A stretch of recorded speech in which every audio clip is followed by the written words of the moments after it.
up on this Friday evening, I suppose.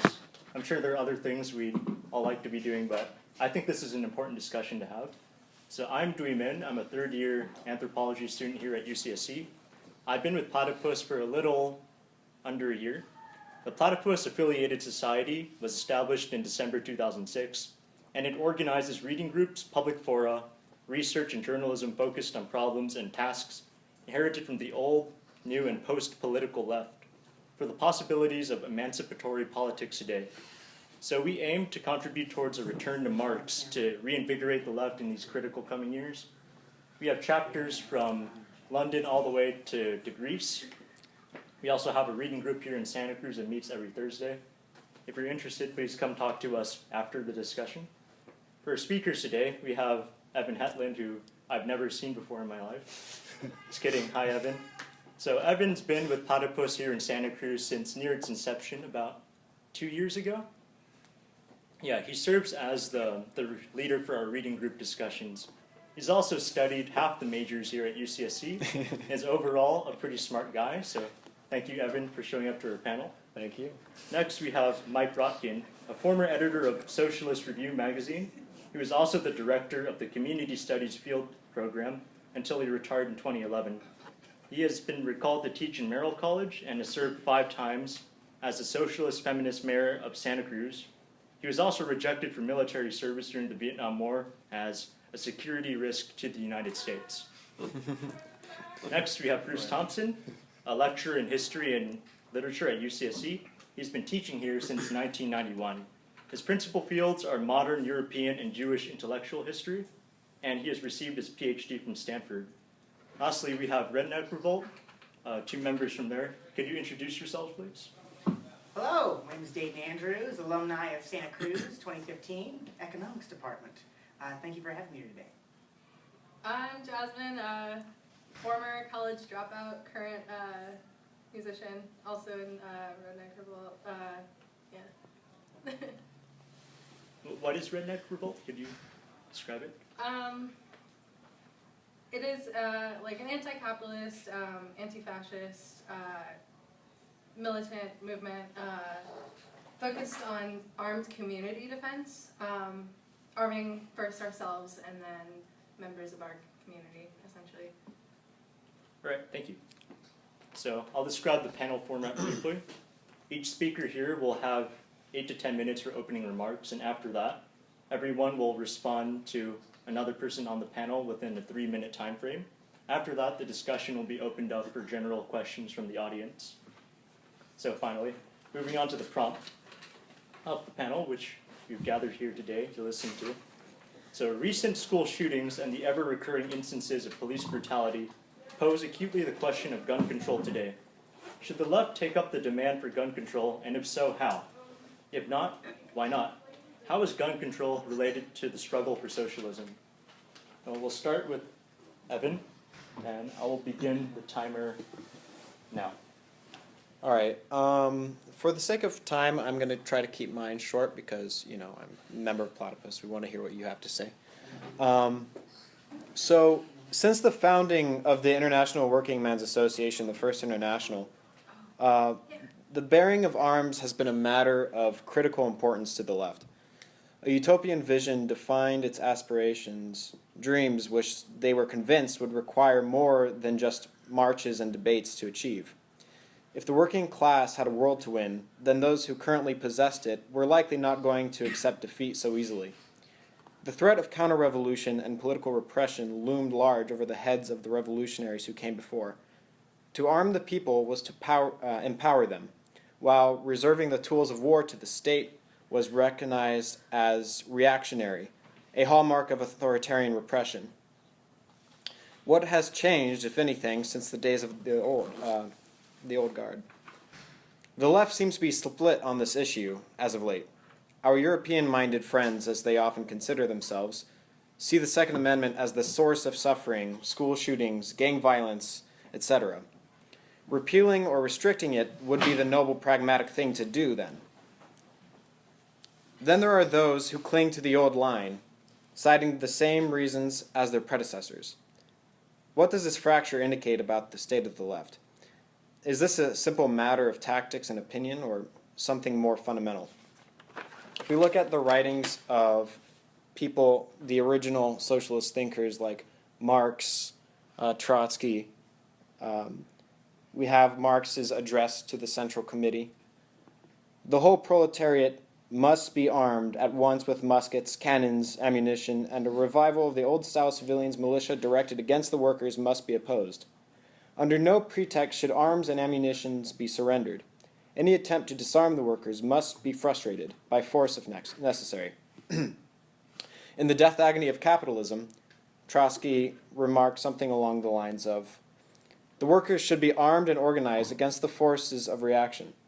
The workers' militia allows for the struggle more broadly against imperialist war." The SPD, the SPD of Germany, in the times of the great mass parties, reached great heights as a result of its the situation of its state within a state. This also served to be a critical challenge for it, but nonetheless, it was able to secure its position and defend against incursion from the state. What position would the left be advocating in capitulating our claim to arms and resistance, laying it at the feet of the capitalist state? This move towards gun control is evidence of a general aligning of ideals of what is called the radical left and the Democratic Party that we've been seeing over the past 50 years, partially as a result, I think, of a distancing from the Soviet Union since the Khrushchev revelations. Indeed, Black Lives Matter has departed from its purported ties to past struggles, such as the Black Panthers, in aligning itself with gun control, as the March of Our Lives indicated. So, much of the left's conforming to the upsurge of anti-gun sentiment is a result of its strategy.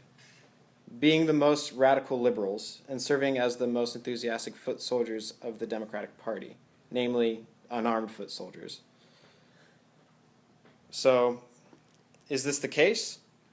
Or is this simply a matter of tactics, of opinion, and statistics? So I'll stop there. Okay, moving on to Mike Rotkin, starting now. So I'm going to start by telling you I was born in the last month of World War II. All of my youth I spent playing Army at the level of, we're serious about it. I had an M1 with its firing pin taken out. We had little groups in my neighborhood that fought each other. Some people were the Germans, some were the French, some were the, whatever. And we took war as a serious, we wanted to have the right kind of equipment, the official Army canteens, tents, things that made it happen. Planning, we refought the Battle of the Bulge and so forth. We were totally into guns. I wouldn't tell many of my students here at UCSC, but I used to be a duck hunter. I've gone to target ranges a lot when I was younger. Was totally into guns, thought it was kind of a cool stuff. In the 1970s, or in fact in 1970, I joined a small Maoist party.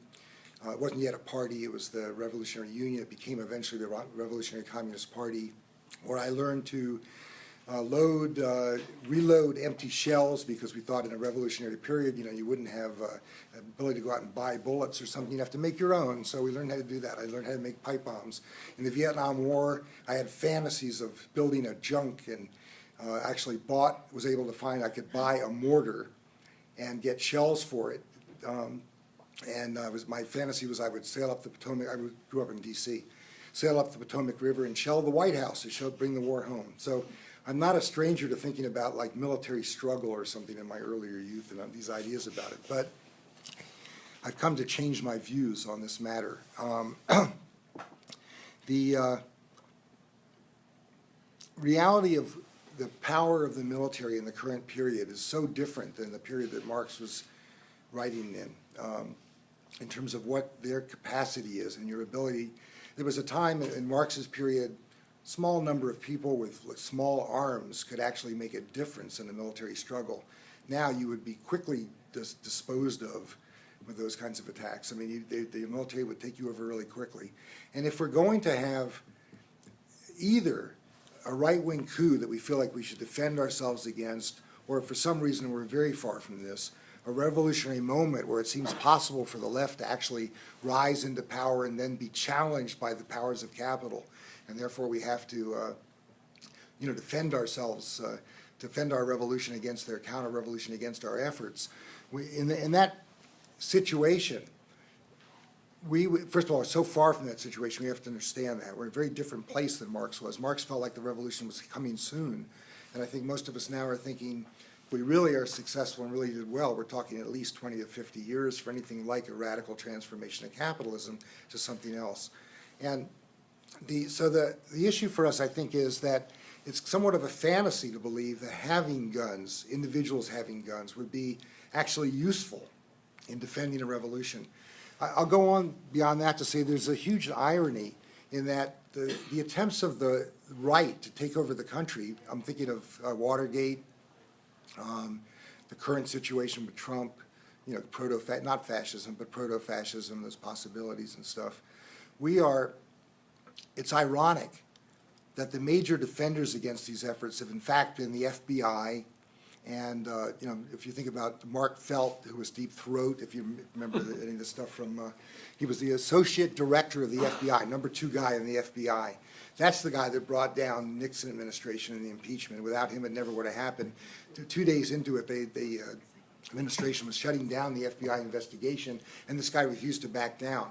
If you look today at Comey, or you look at the situation with Rosenstein, or the folks in the Justice Department, the people that are sort of defending the logic of a democratic constitution such as we have, with its limitations, we haven't got time to get into that, but if you look at that situation that we're in, you realize it's sort of ironic that our major defenders have been not the left, not radical leftist, armed people threatening we're going to rise up if there's trouble around this issue. And I've been arrested 30 times for demonstrations and radical demonstrations and protesting stuff. But the reality is that our defense is not really in individual people holding guns or arms.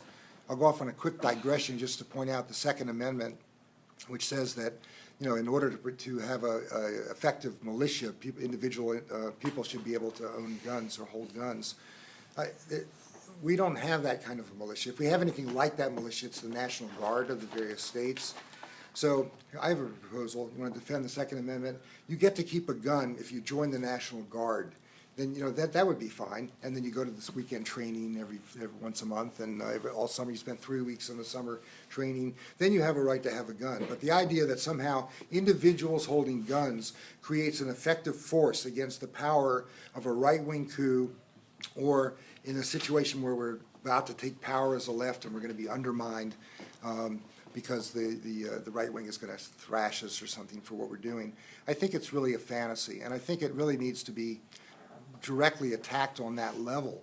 It's just not realistic to think that way. And I've thought about that. As I said, in my past, I thought about what role we would play, what would happen if we had a revolutionary moment. And in the early 1970s, a lot of us misguidedly thought we were close to a revolutionary moment. It seemed like the whole country was coming apart. Riots in the cities, Rias Tirina in New Mexico was running around. They took people out of jail. The army was after them with tanks and bazookas in New Mexico. The anti-war movement was strong. There were riots in almost every major city. Inner city residents were up in arms and burning places down. Things were possible. It looked like maybe we're going to have a total break with the logic of the system.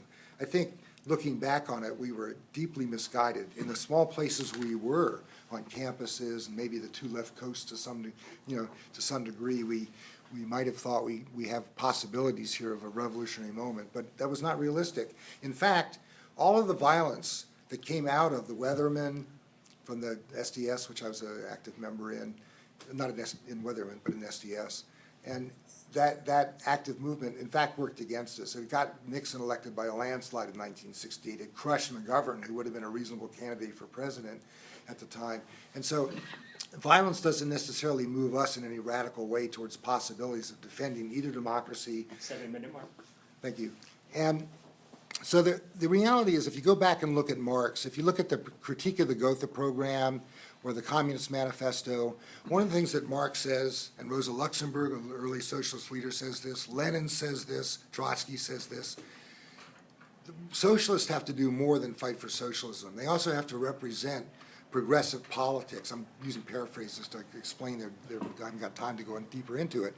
But their argument is we have to stand for justice. We have to stand for the things, the desires of the people in terms of what they want to have in society. And in representing that, we often will take up issues that have nothing directly related to socialism. They defended Dreyfus, who was a captain in the Imperial French Army, who was being discriminated against because he was Jewish. And asked the question, what do you give a shit about some captain in the Imperial French Army? It's an injustice, and socialists should stand for justice, not just for a socialist vision of the future, but everywhere where there's oppression, we should be against it and trying to deal with it. And gun control is addressing a very real problem in our society.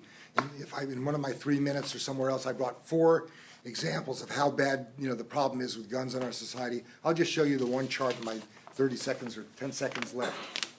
I don't know if you can see this, but you don't have to project it. You don't have to see it projected even. You can see it from right here. You see this where you can't see anything? That's every other industrial country in the world in terms of deaths from guns. This is the United States. Can everybody see what I'm talking about? That's one thing you sort of need to know in some serious way. If you compare robberies in New York City and London, where they have about an equal number of crimes of robbery in those 2 cities and stuff, but the deaths from robberies in the United States are 5 times as serious, because here in the United States, when people do robberies, they bring guns with them. In England, they rob people in other ways. They don't bring guns. They find other ways to get involved in that kind of felony crime. And so we're in a situation where gun control is a reasonable defense of the people in the United States.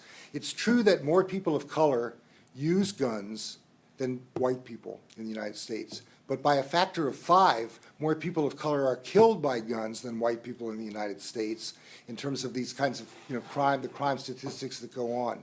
So it's not as if having guns is somehow a defense of the people. Guns have become something that basically kills the most vulnerable people in the United States in massive kinds of numbers. And it's something that socialists need to address, because in addressing this kind of a problem, we're showing people that we believe in rationality, we believe in the defense of humane values, and that's something in the current period that's kind of critical. And people would be much better off to learn how to write leaflets, to make a good argument about what's wrong with fascism or Trump's ideas, or to be able to have an argument with somebody or public speak, than to learn how to hold guns, use them, be effective with them, and think about military tactics. Because we're not in a period where we're anywhere near that kind of a confrontation. That's my position. Here's Thompson. Okay, well, thank you very much for inviting me. It's an issue I have very strong feelings about. I had a member of my family killed by gun, someone with a gun. The political leaders whom I most admired, Mike and I have memories of the 60s, Kennedys, Robert Kennedy, Martin Luther King. They were victims, obviously, of gun violence. If we take the 50 years since the assassination of Martin Luther King and Robert Kennedy, if we take 15,000, 20,000 as the number of Americans each year who are murdered by guns, that number comes close to 1 million, close to 1 million people, which is to say we've lost more of our fellow citizens to gun violence in the half century since the assassinations of Robert Kennedy and Martin Luther King than died in the Civil War, which was the biggest bloodletting in our history. So this is an ongoing crisis. It's a scandal. It's unnecessary. There is no other country in the world in which gun ownership is fetishized in the way it is in the United States, and the consequence is very clear. Mike's chart makes it clear you are 50 times more likely to be a victim of gun violence in New York than you are in London or Toronto or Paris or any other major city in the world. As Robert Kennedy used to say, this is unacceptable. And of course, we have to ask where this comes from, and that's a very complicated question. But one thing is clear: there is no such thing as an absolute right to gun ownership. That is a misreading of the Second Amendment, as Mike pointed out. The words are very clear. It relates to participation in a militia, a well-regulated militia. If the Founding Fathers could have conceived of an AK-47 or whatever the hell that thing is called, or any of these other weapons of mass destruction, does anyone seriously believe that they would have been in favor of making those things available, making it easier to get one of those things than it is to get a license to drive an automobile? Does anyone seriously think that the Founding Fathers were idiots? But that is, in fact, the way in which the right in our country interprets the Second Amendment. That's relatively new. It was Justice Scalia who led the court, probably the most overrated person in the history of the United States, the most inflated reputation of any human being who has ever set foot on this continent, in my opinion. It was Justice Scalia who turned the Second Amendment into something like an absolute right of gun ownership, because in his reading of the Constitution, the Founding Fathers did not prohibit Americans from owning weapons of mass destruction. The doctrine of originalism, which Scalia was so proud of, was basically a method by which Scalia could take any case before the court and come up with the most right-wing opinion that suited his own personal political prejudices, and the Second Amendment cases were no exception. So this is something relatively new. The Chief Justice of the Nixon era, who was a Republican, Warren Burger, said it's simply nonsense to think that we have an absolute right to gun ownership. That's a recent perversion of our politics and of our Constitution. So what stand should the left take on this issue? It seems to me that it's not really a choice, it's an obligation. If you care about your fellow human beings, if you care about a more decent society, if you care about the fate of school children, then how can you possibly be in favor of the easy circulation of these weapons of mass destruction? It doesn't make any sense. In terms of our politics, it seems to me that the NRA is very obviously the most malignant institution in our society, the most toxic. They wrap themselves up in the flag and the Constitution, but now it's clear by recent evidence that they, in the most recent election, they actually collaborated with an adversary power, namely Vladimir Putin's Soviet Union, to put Donald Trump into the White House. They are the worst, or very near the worst, of the extreme right tendency in our politics, and they have taken over one of our major political parties. So we shouldn't really forget, we are living through one of the worst periods in our history, and not just because of the guy who is the President of the United States, because a major political party has now become, has now given itself over to an extreme version of right-wing ideology. It is the most retrograde political party that we have had in American history since the era before the Civil War. It is a minority party. They lost the most recent election. I'll just remind everyone, they lost it by 3 million votes, and yet they have all the power in our political system. They have control over every branch of the government. They have the presidency because of the Electoral College, which is undemocratic. They have the House of Representatives because they gerrymandered all the districts. They have the Supreme Court because they stole a Supreme Court seat. They have every branch of the government, And this particular issue is central to their coalition, to their ideology.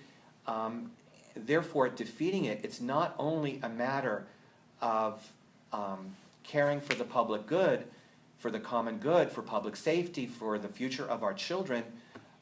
It's also a basic political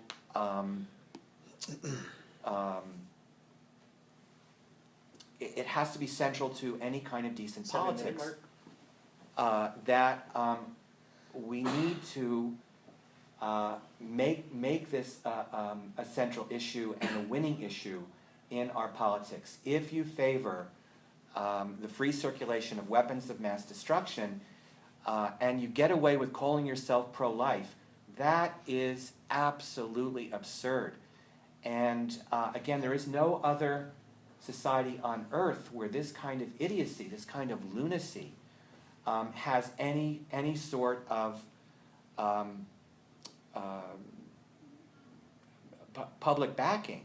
It's a very strange phenomenon that in our country, a large fraction of the population has come to define itself by this issue. It's something that really requires very careful study. How did this happen?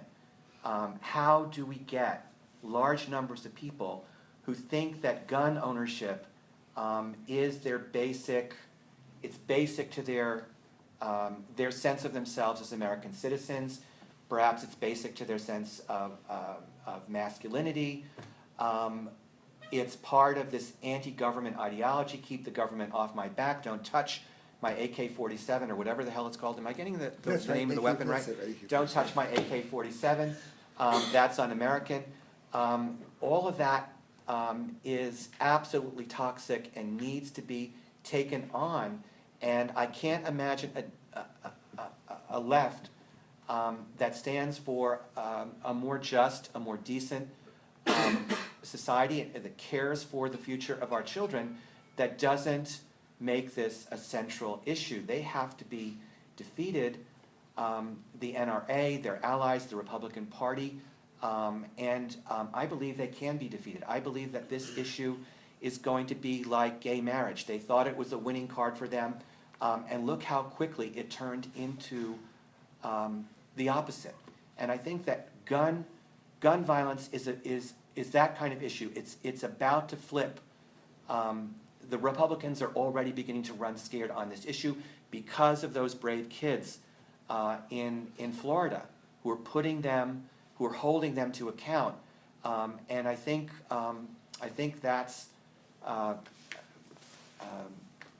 very positive step towards taking back our country and towards really saving our democracy, the fate of which really is at stake over the next several years. So I'll stop there. Thank you. Redneck Revolt?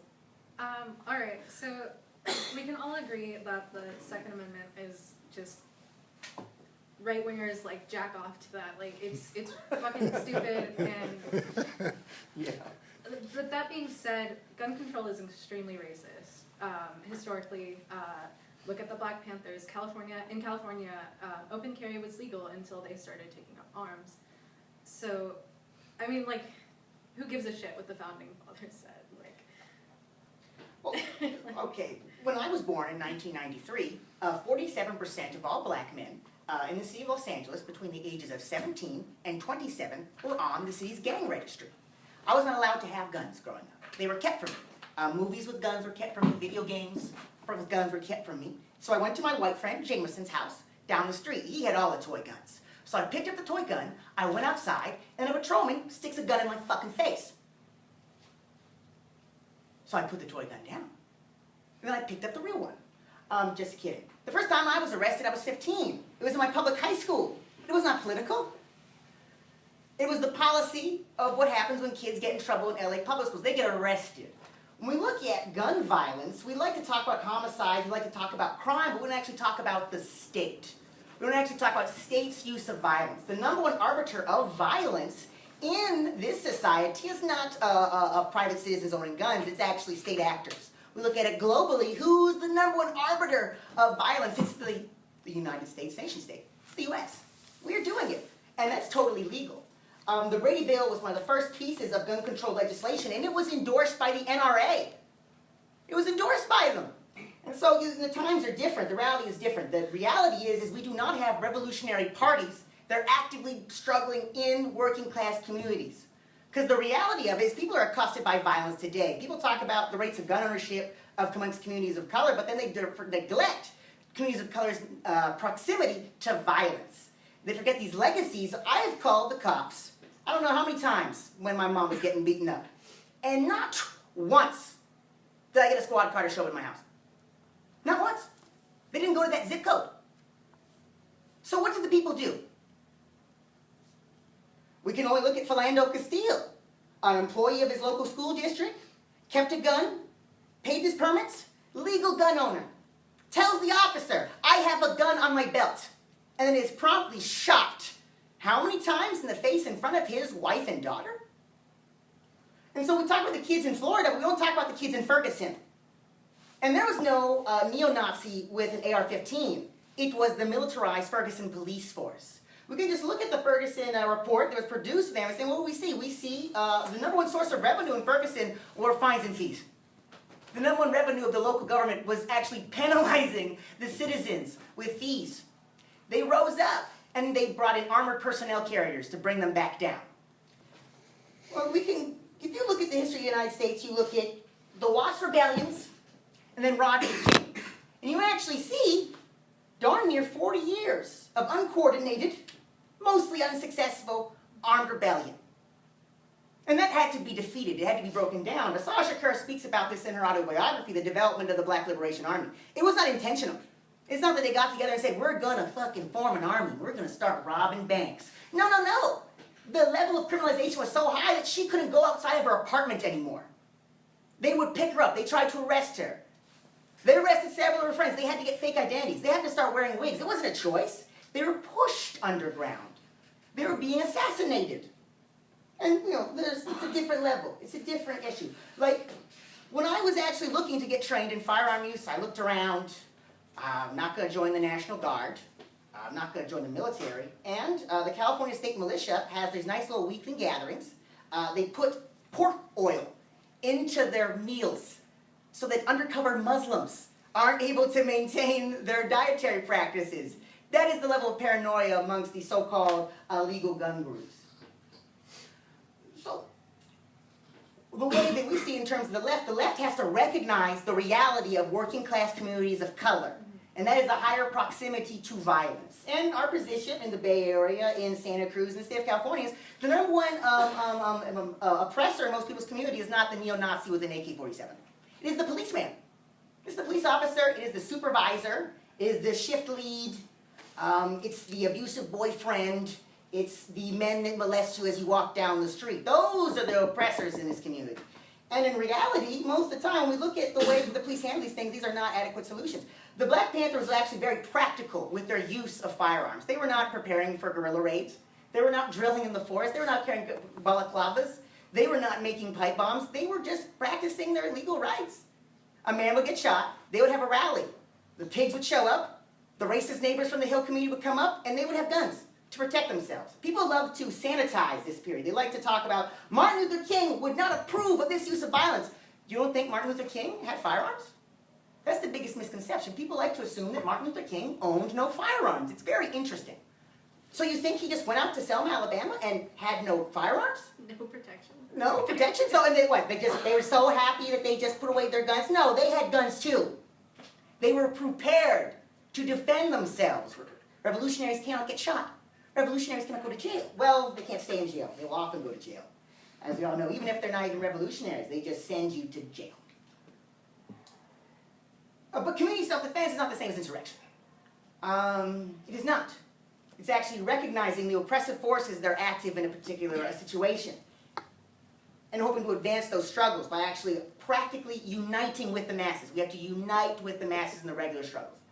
Part of that, we choose community self-defense in this organization. We educate people on the use of guns and legal gun ownership, but also in the roles of violence in their communities. We need to develop an understanding of what violence is. how it plays out and the real reality of how this actually affects working class communities of color. We'll leave it at that. Thank you. We'll move on to the responses. So each person here, starting from Evan, will have 3 minutes to respond to anyone else on the panel. I had everything that I wanted to say in there. All right, yeah, that was great. So I want to address first this concept that something that kills so many people, you know, no doubt that's tragic, right? Gun violence is a major problem, although the exact data is not clear, right?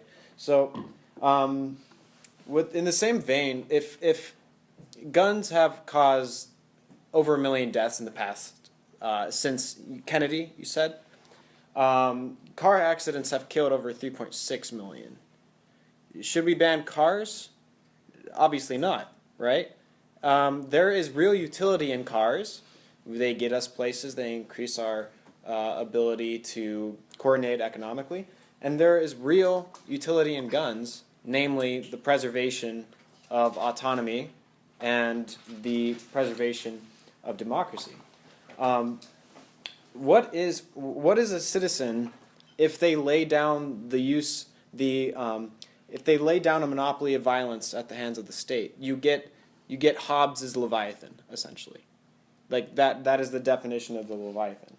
It is the creature to which we all surrender our ability to fight back to.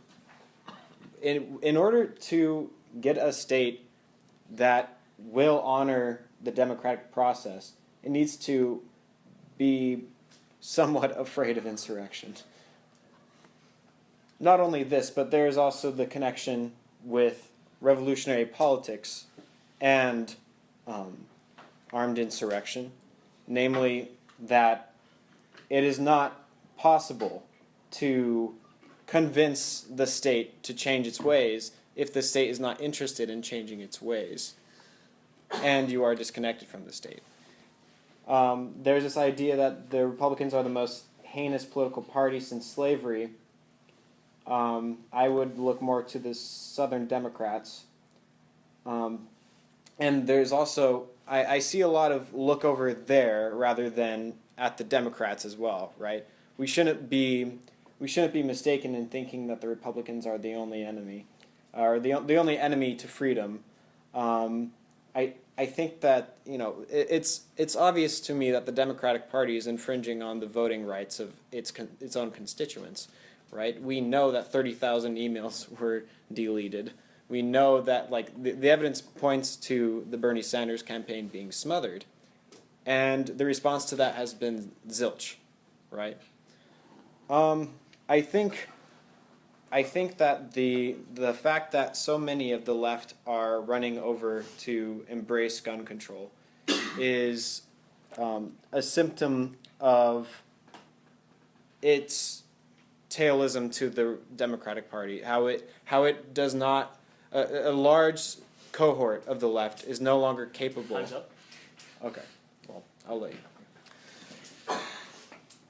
Well, first of all, I want to say I was active in the Student Nonviolent Coordinating Committee, worked in the South, got beaten by Southern sheriffs for doing voter registration work. Anybody who thinks that the successes of the civil rights movement, and it was not a complete success, it basically changed the political and legal structure in relation to race issues, not the economic and social structure. But it was a profound change in the society, and it wouldn't be students of color at UCSC right now if it weren't for that movement. And anybody that thinks that that happened because people were armed, I don't know whether Martin Luther King had arms or not, but I can tell you that people I was working with on the Alabama border, in Florida on the Alabama border, we were not armed. And the response of the people of the United States that actually made that civil rights movement successful was because they perceived that people who were not challenging the power of the United States in an armed way, they were going to threaten other people's lives, you know, with violence and so forth, but it took a moral stand. And the fact that they were unarmed, that we were unarmed, and that we were fighting for justice and that people perceived that was what led to the success of that movement. If those people had been openly armed and fighting back at the Selma Bridge or other places with gunfire, there would never been a civil rights movement. We would still be in the same place we were in 1945 or 1950. So I think it's a real misreading to think that whether or not people had guns, and there are certainly some people in the South, African Americans in the South that had guns, but that the movement itself was arming itself as its way of protecting itself. It protected itself in a moral shield, not with weapons. The reality of the situation that we're in is that it's a real mistake to believe that the individual ownership or having guns is what protects you against the state. I mean, I'm not disagreeing with any of the comments about the way the state abuses people, and particularly people of color. But there's no question that that abuse is not going to be defended against by individual people having their guns. It's going to be defended by mass movements of people who demand changes. And that whether you do that, you think you can or cannot do that through the Democratic Party or through a third party or whatever way you think you're going to go do it, it's going to be by a movement that pushes for moral values and argues that the way things are going don't make sense and don't defend the interests of the vast majority of people in the society. That racism's not only bad for people of color, but bad for most people, most white people. And that's an argument that's going to be much more successful than the people of color defending themselves with weapons as a sort of an image. Think about that image. Is that going to be what it's going to bring the state to heel? It's going to stop the abuses that are going on. And every abuse that our friend over here mentioned about that the state is involved in, and most of those were completely accurate representations of what's going on, that somehow those are going to get undone because the state's going to be afraid that people have guns when they come after them. The state will triple its effort. Anybody, as we've seen over and over and over again, anytime people actually had guns to defend themselves, they were quickly crushed by the power of the state. That's not, and we're not in a period where the vast majority of people are ready for revolution. Do I still have time left, or am I done? Time's up. Okay. I agree with Mike.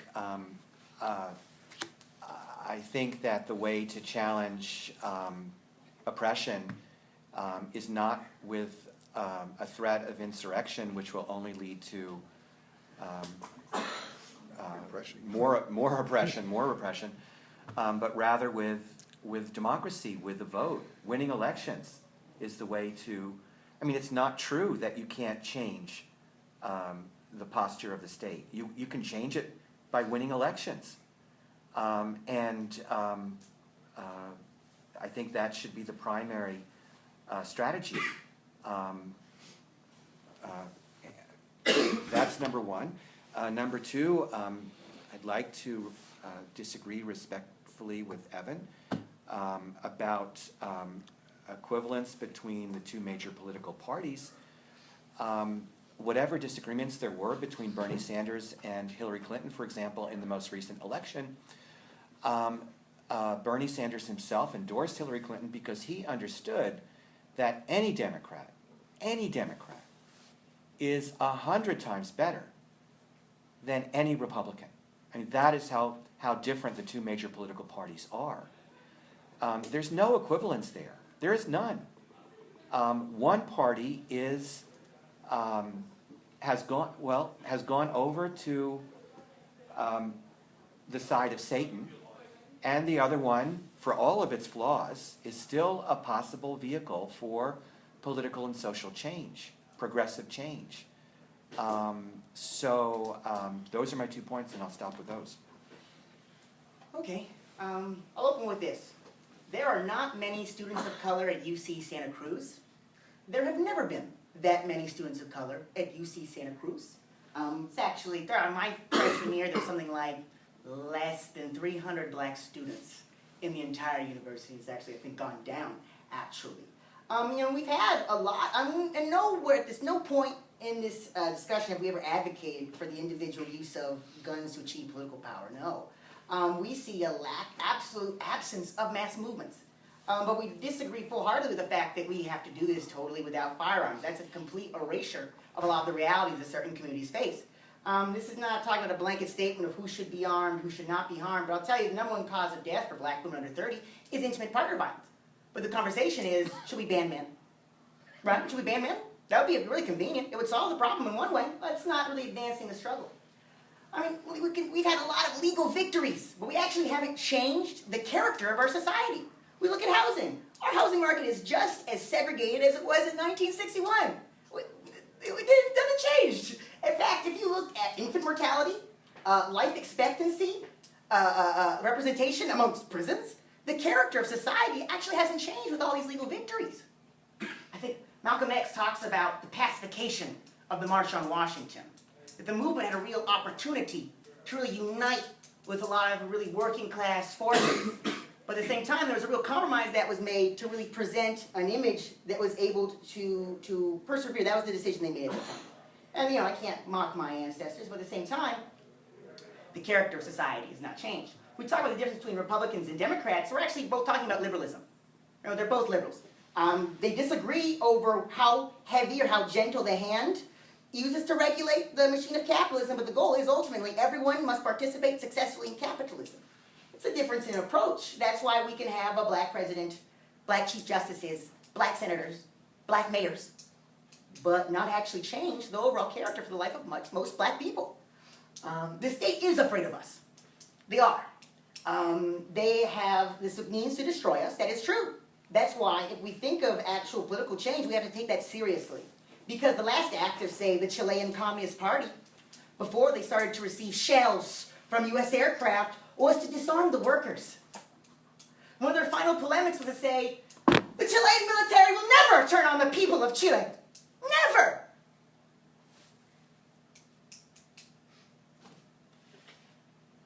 I'll leave it at that.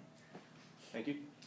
So now we'll open up the panel to general questions from the audience. Or comments, I think is fine. So I'd just like to clarify my position right away. I'm extremely pro Second Amendment rights, and I disagree with your interpretation of it, that it only applies to militia. But I think my question is more for the gentleman in the blue vest. Mike. If the Second Amendment doesn't cover technologies that have developed since the time of the Founding Fathers, then does the First and Fourth Amendment not apply to new technologies like the internet and other new spaces? Where like freedom of speech and freedom of privacy would apply elsewhere? I think every one of these amendments needs modern interpretation of what the impacts are and be thought about in terms of their impacts in exactly that way. Second Amendment's no different. I mean, the First Amendment, which guarantees people freedom of speech, as somebody pointed out a long time ago, freedom of the press is owning one. You don't have the same, I mean, I write letters to the Sentinel about once a week. They publish one of mine about every other month. And so there's no question that how we interpret freedom of speech, privacy rights under the Fourth Amendment and so forth, need to be considered not in terms of what the Founding Fathers was thinking was important in the time of the Revolution, but what sense does it make now in terms of affecting the, what it was they were trying to protect. So the Second Amendment was an attempt to make sure that the foreign powers, Britain, and unfortunately the Indians, that people were protected against these what's perceived as outside attacks or threats on some level. So I think on some level, you have to understand that we're not in that situation. In the Second Amendment, and I take your premise seriously, that you have to look at the First Amendment and think about how it would have to be interpreted differently now than before. What rights do people have in terms of Facebook and other kinds of issues, which Founding Fathers had no conception of what we're talking about. May I just say another word about the Second Amendment? Yeah, go ahead. It's the only amendment evidently that Donald Trump has read, although it's the only one he apparently cares about, although he'll soon, if we're lucky, be thinking more seriously about the Fifth. But the Second Amendment, let's face it, right? The right to keep and bear arms, a well-regulated militia. Does that give us the right, for example, to have a bazooka, a rocket-propelled grenade, an atomic bomb? Obviously, it doesn't. So you can regulate guns in the same way that you regulate cars. You can have sensible regulation of cars. I'm not saying ban all cars or ban all men. You can regulate men too, I suppose. I don't know. But Put a label right in the front. but obviously you need to have regulation of weapons that have this enormous destructive power, that's just a matter of common sense, in the same way that Oliver Wendell Holmes said you can't, you know, the First Amendment is not absolute either. You don't have the right to cry fire in a crowded theater if there is no fire. That's not freedom of expression. And similarly, owning an AK-47 is not a right protected by the Constitution. It's simply, just as you can't own an atomic bomb. So, okay. Can I make a comment on that? Sure. You have to understand guns as a tool, right? Just like you would see cars as a tool.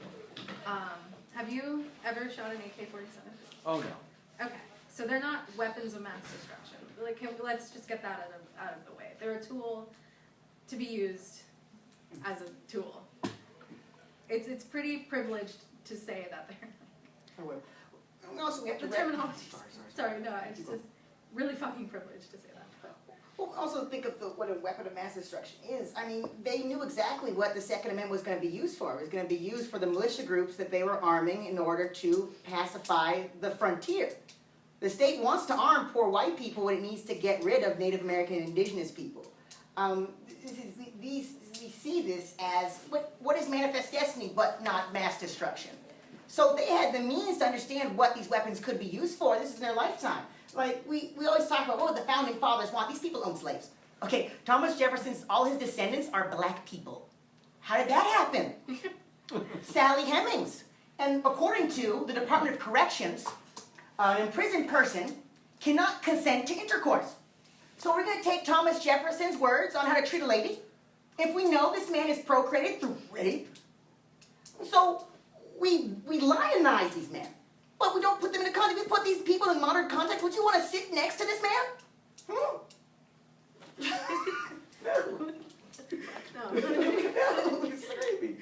I think you have, one of the things you have to think about when you get into discussions about gun control or free speech or any other issue is, what are the practical realities of what we're talking about? If it were the case that owning a gun was a great way to defend yourself, and it is less, you know, and in the end, the chances, the odds, in terms of what we have evidence about this, you know.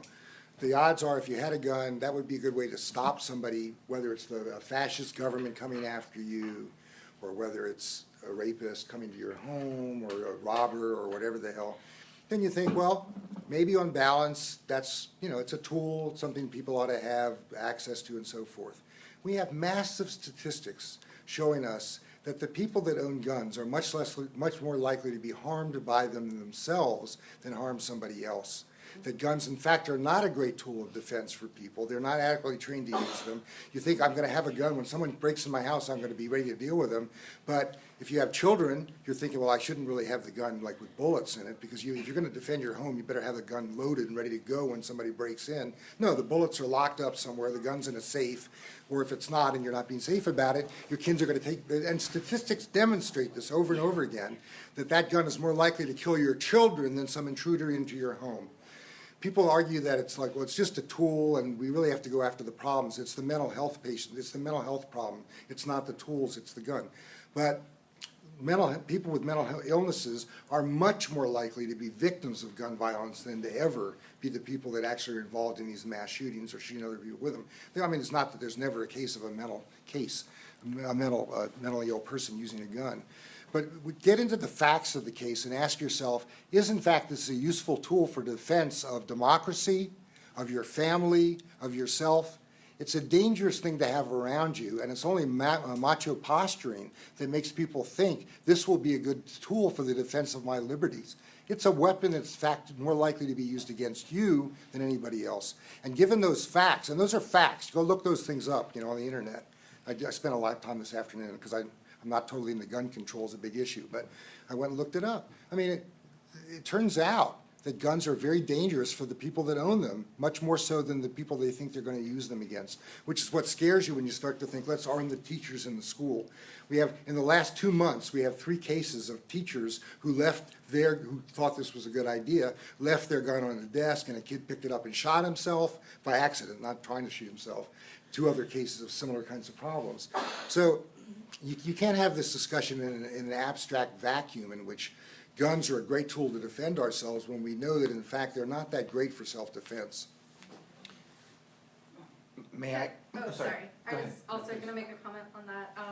Just real quick, you said that people wanting to defend their homes would like a gun loaded and ready to go. That's actually really against the law. You have to keep your ammunition in a lockbox separate from the gun itself.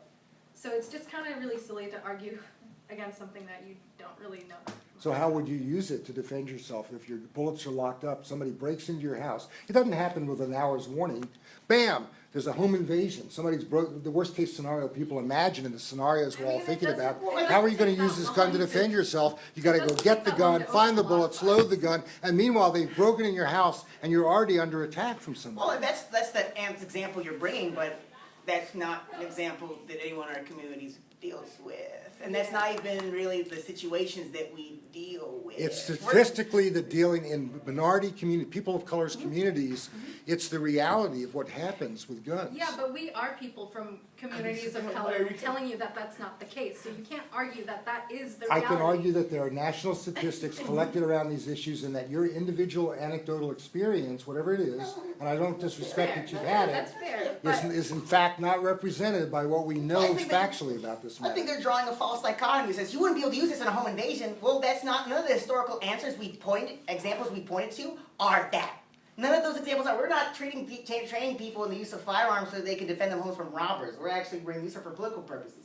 This is around folks that want to get more involved. Like, you're right, that isn't one particular issue, and those are things that we talk about with people. People develop plans about what they do, how they protect their firearms from being stolen. That's a big, serious issue people worry about. You're going to buy a firearm and someone steals it and commits a crime that actually can be traced back to you. That's a serious issue. But these are real discussions that have to be had in communities affected by violence. And we make these blanket statements on guns from an ivory tower using statistical methods that are inaccurate, that have always been inaccurate. Then we just, people stop listening to us, and we're incapable of actually fusing with the mass of people, which is a very difficult thing to do. It requires actually using these general statistical information and uniting that with the particulars of these actual communities, which requires actual investigation. And we had a comment right there. Actually, I kind of wanted to bring it back around. Earlier when you said that an AK is a tool, can you elaborate on that? What kind of purpose would an AK serve as a tool? It's none of your business. Can I wasn't comment asking. that Yeah. Automat Kalashnikova 47 is the year that it was invented, Right. have been heavily regulated since 1986. You cannot own one without a federal tax stamp, and there are so few, it's ridiculous to even have the argument about them. So yeah, automatic they're weapons just aren't a one thing. type of many guns. They're They're not. hardly owned. Let's they're talk not- about they're not semi-automatic, let's talk about semi-automatic AR-15 weapons. Is not an automatic You can weapon. call it It's a whatever you want. semi-automatic weapon. The Do you same as a actually Ruger. Can we have, some, yeah. I have shot an AK-47. Okay. We're talking about a weapon that with a simple kit that you can buy on the internet, Yes. can make it into an automatic weapon, which means you pull the trigger and it just keeps firing Right. bullets. You don't have to like even You pull can the put a trigger sear separately. into any modern semi-automatic rifle, turn it automatic. How is that any different from Timothy McVeigh getting readily bomb-making materials and blowing up the OKC federal building? I mean, look, you can get a truck full of If you fertilizer. want to kill people, like, what stops you from doing it? Having I guns can get be in a illegal? car right now. What and gun fucking control kill stops you people. because the countries that don't allow people to carry guns. The knife crime is you can when they Please, make guns. please, Hey, can we we, can have this keep it one at a orderly? time. I understand it's a heated issue, but It is, yeah. This we is have to why keep I this pulled in my productive. tongue earlier. This person has his hand up, you should call him.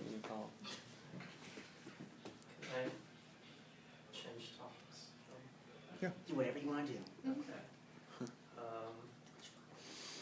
I'm gonna summarize kind of what I got from what everybody said, and then the generalizations that I think make sense. Individual gun ownership will not lead to a rebellion that overthrows the government. Or defends against a fascist attempt to undo it, you know.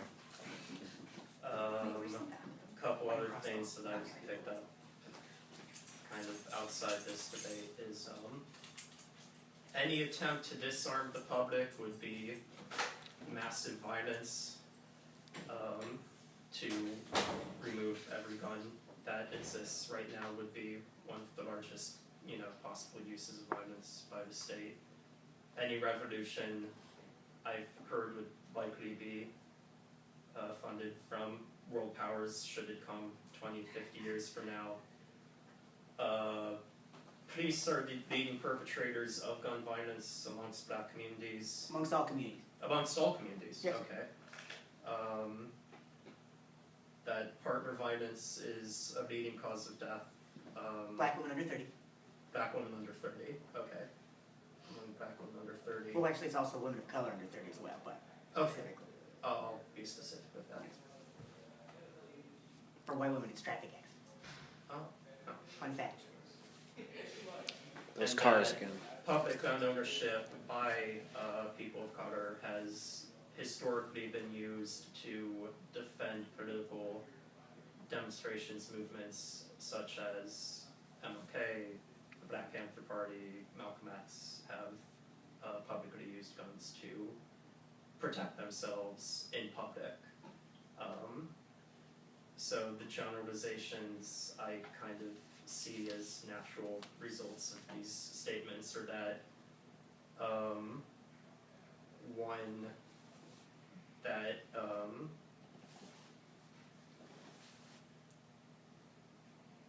de-elevating the power of the police to perpetrate violence is a goal we should strive for, and improving the economic and social status of people of color significantly are the two solutions to the general problems proposed here. I think could be some fairness. We could go into that more. But if we're going to disarm our whole society, I think if we decide to do that, that's cool. But the cops got to do it too. When we get these descriptions of like gun violence in other countries, remember those police forces don't have guns. The people there don't have, well, I mean, you take like Switzerland, where there actually is very high levels of gun ownership. But there's also, very low levels of gun violence. Same with Canada and with Australia. Those people love guns. But there's actually different things going on in their societies. We also have to look at the rates of inequality, the histories of inequity, and marginalization of ethnic minorities, of different classes of people. These are actually the conflicts that are creating violence. You're right. It makes it very easy to kill people when you have access to automatic weapons. I'm not going to deny that. No, I'm not going to. But to point to that tool as if that's what's creating the conflicts between people, that's unrealistic. It's not unrealistic, it's ahistorical. It's not actually looking at what's going on in these communities. There's actually a lot going on underneath there. Let me read a brief statement. In 1996, a 28-year-old man walked into a cafe in Port Arthur, Australia, ate lunch, pulled a semi-automatic rifle out of his bag, opened fire on the crowd, killing 35 people and wounding 23 more. It was the worst mass shooting in Australia's history. Australian lawmakers responded with legislation that, among other provisions, banned certain types of firearms, such as automatic and semi-automatic rifles and shotguns. The Australian government confiscated 650,000 of these guns through a mandatory buyback program in which it purchased firearms from gun owners. It established a registry of all guns owned in the country and required a permit for all new firearm purchases. This is much further than bills have ever gone in the United States.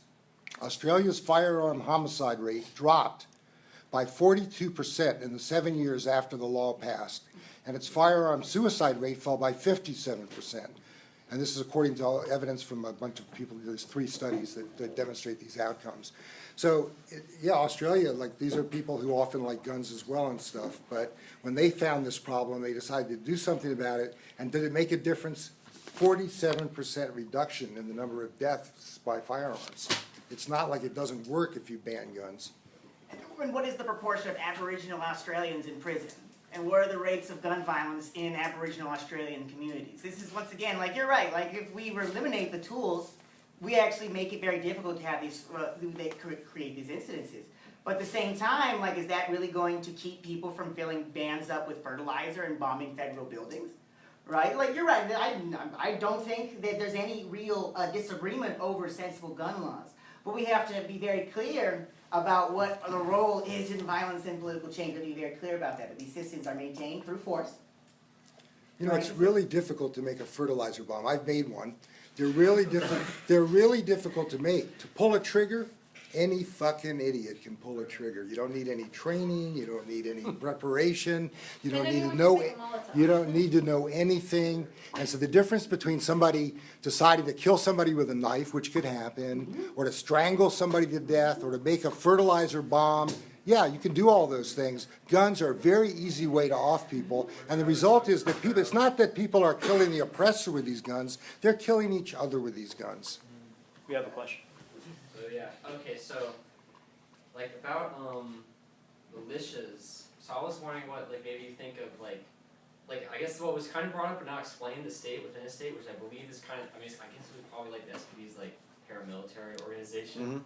But like what do you think about, so it would be like a non-government militia, like a community militia for like community self-defense, I don't know, Black Panther style, but they don't rely on individual ownership of guns. They like regulate themselves, so it's not like just any random household has a gun, but they also can like utilize it to like kind of like I don't We know. found our model. Okay.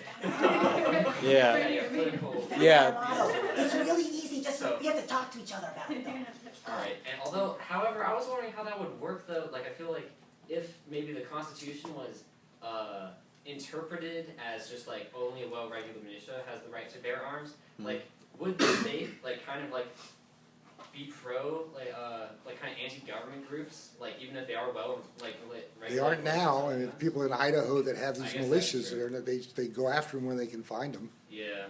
Not systematically, but they do, they don't accept them or let them, if they have an opportunity, they take them down. And they would do the same as they did with the Black Panther Party, they did it there as well, you know. Once they discover that there's a situation like that, they don't like passive about how they're gonna respond to these so-called militias. They don't find that any more acceptable than individuals owning them. One of That's the just major points about those, the state within the state complex, is that the Marxist interpretation of a state is special bodies of armed men, right? So like you have these groups, these militias, socialist militias within Germany that are not only doing this sort of defense work, but also like providing education and training, all of these things that the Black Panthers also took part in. The SPD, the Social Democratic Party in English, the largest party in Germany at the time, and there's no question about that, had a military detachment that went with it. But they were the largest political party in Germany. They weren't some group of radical alternative people trying to challenge the state or something. Massive party. They had stamp clubs. They had everything. Well, they were part of the Second International. That's what I'm saying. And they had. But the Second International was the source of the socialist movement internationally. Right, but you're talking about a situation where governmental power is, they don't have, the government does not control the society in the way that our government controls our society.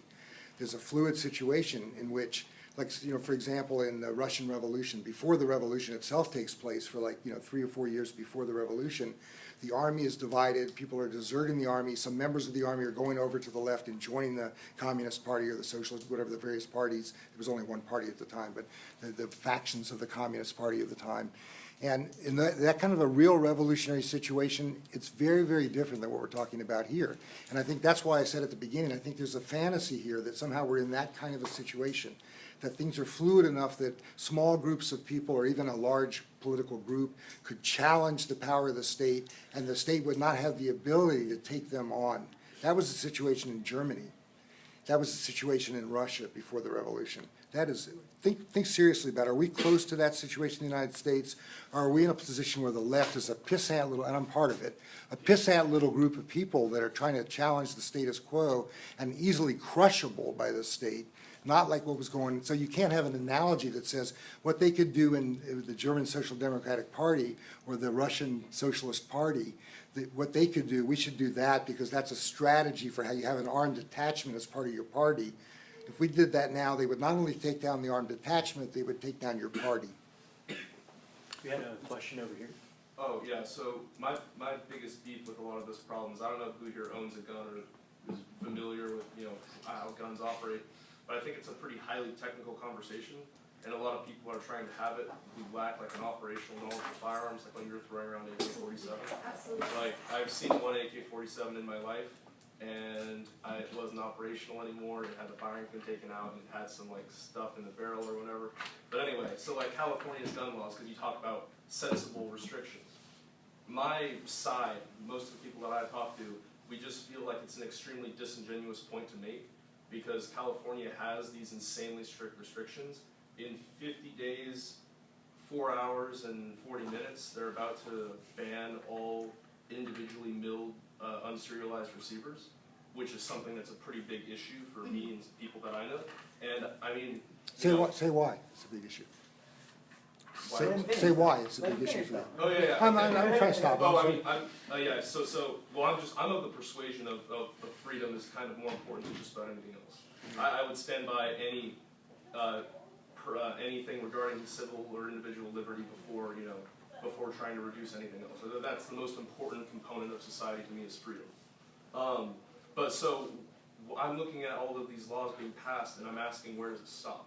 Because you say sensible, but without quantitative statutory restraints on where you intend to stop, to a specific caliber, specific rounds per minute, specific barrel length, you're just spreading these sort of like nice sentiments that sound good as a soundbite, but until you can actually define where you intend to make these restrictions, no one that I know, including myself, would ever support any attempt to regulate guns. You brought up bazookas.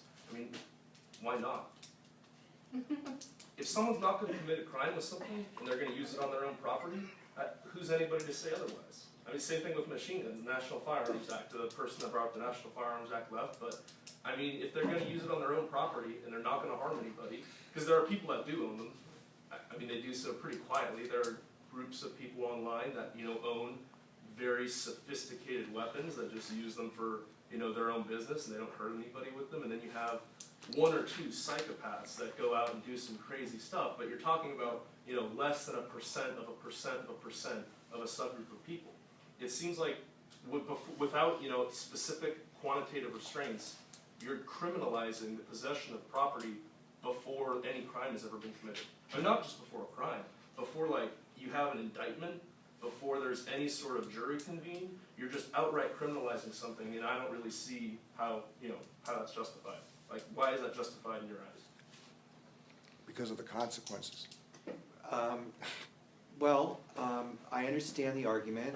I think what you're saying is there's a slippery slope. If you start with military assault weapons, where do you draw the line? And I can see that's a legitimate concern.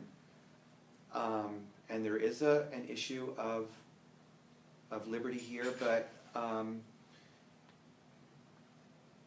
for me, Mike's story about the Australian legislation is very telling. We should make it as difficult as possible for people to get military-style assault weapons that are not defensive weapons. They are designed to kill as many people as possible in the shortest amount of time. In other words, they make mass killings, mass shootings possible. They make it easy. Why not just ban those? We can have an argument about where you draw the line, but it's clear that those weapons make it easy for someone to do what that shooter did in Las Vegas, what that shooter did in Florida, to kill dozens of people in a very short time before they can be stopped. It seems to me that that is a no-brainer. Let's make it as hard as possible for people to get their hands on those weapons unless they are in the military. I think that the two things that I would recommend as legislative remedies: get back the assault weapons ban that Dianne Feinstein put through during the Clinton administration, and that unfortunately lapsed sometime in the 1990s. And secondly, make it possible to sue the corporations that profit from the sale of these weapons, because they are endangering public safety. So let's sue them. The two kinds of companies that I would regard as literally merchants of death are the producers of those weapons and the tobacco companies. And their Republican allies have made it very easy for them to go on doing business as merchants of death because they have exempted them from lawsuits. Why should they be exempt from lawsuits and nobody else in industry who causes harm to our citizens? So number one, ban military-style weapons. And number two, make it possible to sue the people who manufacture and sell them. I think with this discussion a lot of times, and this gentleman brought it up with the really particularities of each particular situation. Because what really I find really frustrating in this conversation about gun violence is it only comes up around these very politicized mass shootings. But when we look at our nation and we look at the actual character of gun violence, most of it's actually done through handguns. And not only handguns, police issue handguns. So if we're going to have a conversation about limiting the actual violence of people in this, we actually have to recognize where the majority of gun violence comes from. It is not private citizens. It is the police. And we have to be very clear and frank about that when we have these conversations about guns, because then we have a very provocative, a very trendy conversation about how it's so obscene that these backward people want to have assault rifles. But in reality, what we're doing is we're actually accepting state violence. We're actually making it okay that the state is the largest. We don't want actually the private citizens to be the greatest arbiter of violence in our society. We're actually more comfortable with the state doing that. No. So that is there. Right, yeah, so when you say you want to ban all assault weapons, does that include the police? Or is that just completely excluding them? Let me respond. I was a city council member. I had 6 terms and 5 times as mayor of the city of Santa Cruz. I think there's a huge obligation to make sure that the police don't misuse these weapons they have. That's why the city of Santa Cruz is now is in the process of requiring all the police to have cameras with them so you can see what they're up to when they do this stuff, because it's often happening where there's no witnesses or nobody that the courts accept as credible witnesses. So there's no question that the police violence with guns needs to be constrained, and that police need different kinds of training. The whole training process, which is like present a tough exterior when you get to a scene of a situation, rather than trying to de-escalate stuff, you immediately escalate it, you sort of push things to the end. So there's a bunch of things they do that are wrong. So there's different kinds of training, different kinds of limits on what kind of weapons they're going to have, to not allow them to have M16s, which the county sheriff wanted to have, and we stopped them from doing that at one point. So there's a lot of stuff that can be done with the police. But in fact, it's not the case that the majority of people killed by guns are killed by the law enforcement. The majority of deaths in the United States from guns happen from partners shooting each other, from domestic disputes, in low-income communities, both of color and not. People who end up shooting each other, not always in crimes, but in moments of drunkenness and anger and all kinds of shit. And so the question becomes, is it smart to have people walking around with those kinds of guns?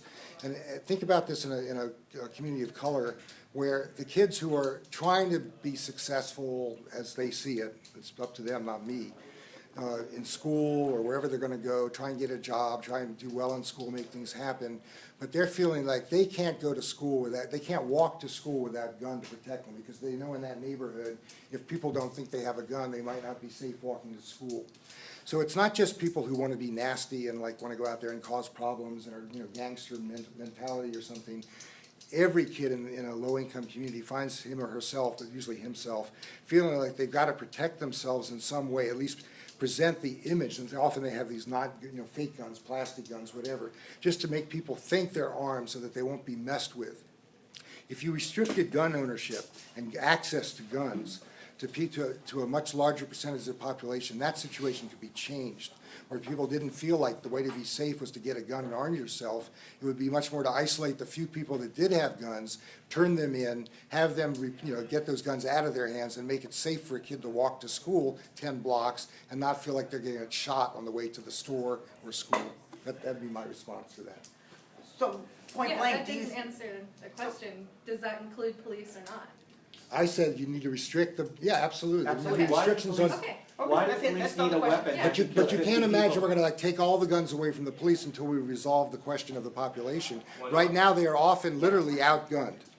Literally outgunned. Our police, That's a terrible explanation. City of That's not Santa true. Cruz police do not have weapons as sophisticated and as rapid shooting They have as an the armored people they personnel come carrier. into. They have an armored personnel carrier. Let's move on from this. We had a question over here.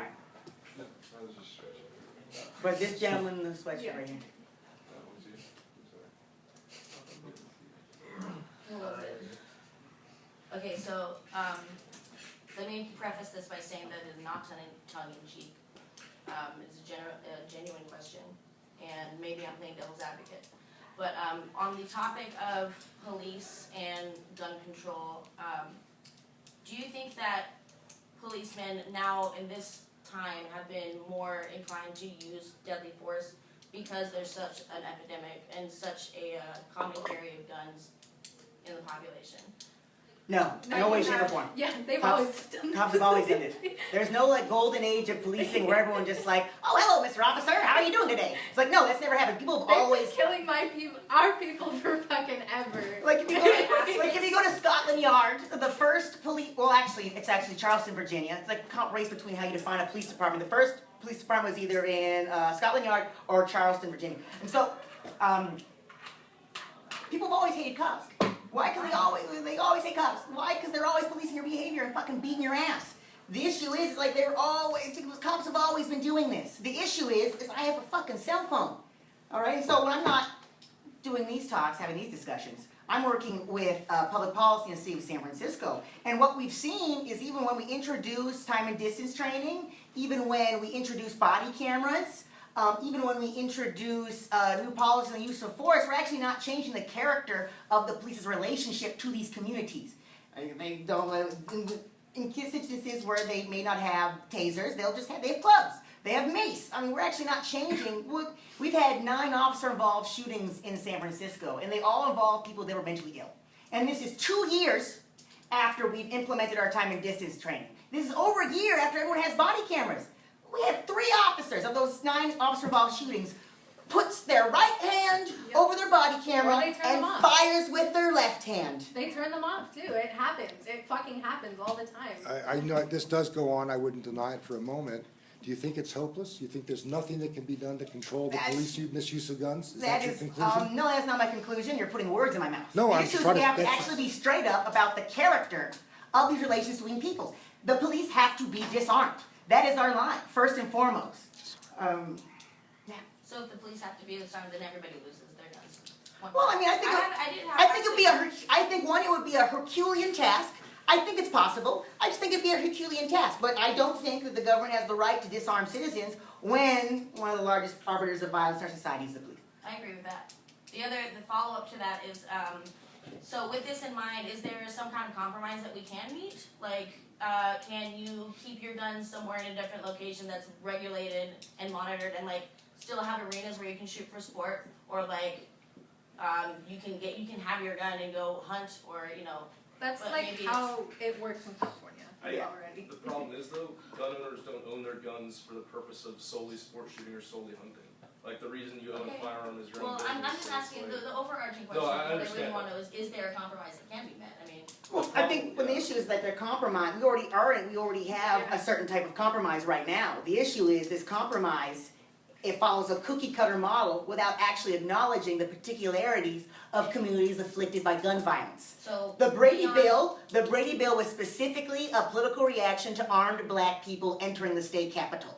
Okay, that must be understood. It was not because we had this rise of gun violence that all the people were like, no, we have to defend these children. It's like, no, it was a direct response to that. This government would not have launched COINTELPRO. There's a great thesis. Huey P. Newton wrote his thesis on COINTELPRO's War on the Panthers right here in UC Santa Cruz, right up on the hill. No, people don't understand that. That was an actual campaign meant to break down armed revolutionary movements in this country. It was meant to target also white nationalist groups as well. But as you can tell, it did not work. We also see particularly troubling incidences of law enforcement and fascist groups cooperating. Especially in Sacramento. In Sacramento, like, They- the cops work with the Golden State. They provide their own security. Yeah. They're allowed to provide their own security at rallies. They're allowed to police themselves. else. So you're still giving me everything on the status quo, but I'm more wanting to see if we can have a conversation about what can happen later. Well, we're actually having a Is conversation there about what's happening right now. Because in order for us to have a conversation we're having right now, we have to understand what's actually going. We actually have to have some clarity about what's going on in these communities and what the actual issue Okay, is. you seem to 'Cause have these- that clarity, and do you have any ideas for what can happen next? Well, I think one we have Like to. in a perfect world, if you could get like. That's a what weak would question, be- I'm sorry. But we actually have to push for the we have to push for abolition. We have to push to actually disarm the police. We actually have to create these movements that have that clarity, that unity on these issues, and actually have a clear analysis of where this violence is coming from. Because this idea that we need to address mass shootings as a way to solve gun violence, it's myopic, and we're treating the 1% of cases. When in reality, there's a whole 99% of other cases we need to address. So it actually means clear, coherent policy that actually understands the particular areas of these communities. Like, I don't think anyone here actually disagrees with sensible gun ownership, but that gun ownership has to actually, but that legislation has to be actually in line with what's going on in the communities, which requires actual social investigation and participation of those communities. We're calling for an increase in mass. We believe that we require mass movements, mass organizations that are working toward these issues. And depending on the community, some of them may choose to be armed. Like, we recognize that different communities live in different situations. I mean, we collectively own our firearms. And, that's a model. I don't need to have a gun in my home. I don't need to. I think it's important that we gather the skills. I think that's important. I think it's important that I have conversations, political conversations, as a way to approach people from different backgrounds. I think that's important. It's an important step of the way. Lenin says, I think at one point, I think this one is to be done, he says we have to take military conflict very seriously, or we have to take social change very seriously. The moment may not be military, might not be a military moment, but we have to treat it like that. We have to be serious about that. We're not telling people to bomb government facilities. We're not ambushing police. It's like, no, we're actually having a conversation about gun ownership. Like, we're having real conversations based on these communities. So that's one step. It's not clear cut. There's not one answer. So the question about what is the solution, that's a bad question. I'm sorry. I like your question a lot, actually. And, Okay, well, I do have disagreement. some thoughts on it. What's your name? Alicia? Alicia, okay. So I want to assume you haven't bought a gun lately? Okay. So I did. And the gun store I bought it from includes a chamber lock in the price of the purchase. They do that on their own. I don't think it's regulated by law or anything like that. It's not. I'm a pretty big proponent of property rights and capitalism, but I do understand the need to properly and safely store your firearms. So if people wanted to, again, I'm against it, and I really like it when gun shops do this on their own volition.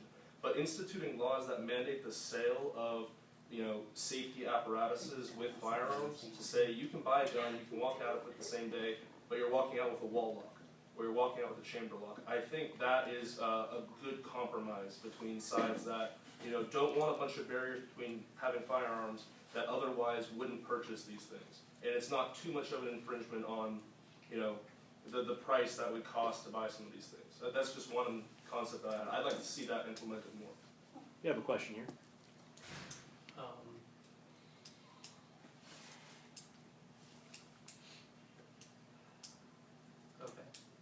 I divided gun violence into gun violence perpetrated by police, gun violence perpetrated by domestic terrorists, and gun use in neighborhood and partner violence, because... Don't forget the military. Oh, military, okay. Yeah. P4 military. I haven't really considered them with regards to, just haven't been brought up yet in discussion expressly. Your stance is to create a more equitable and safe society. You start with disarming the police. Your stance has been that domestic terrorism and neighborhood violence should be done by removing, start with have your firearms, and then the issue of handguns came up, and I'm going to push the idea of what particular weapons, the particulars aside, as for the weapons used, and ask whether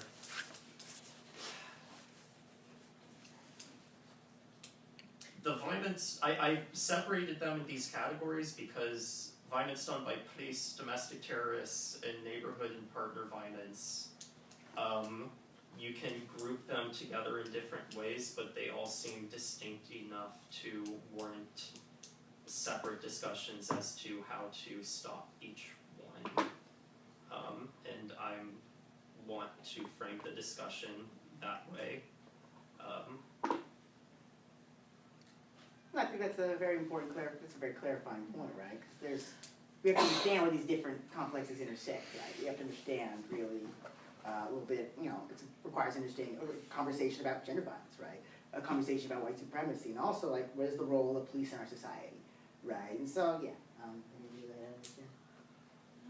Okay, I lost You my could Yeah, go but into there- like well, the there- beginning. I mean, no doubt, your main point, different kinds of solutions for these different problems. I mean, police gun violence is a serious problem, no question about it.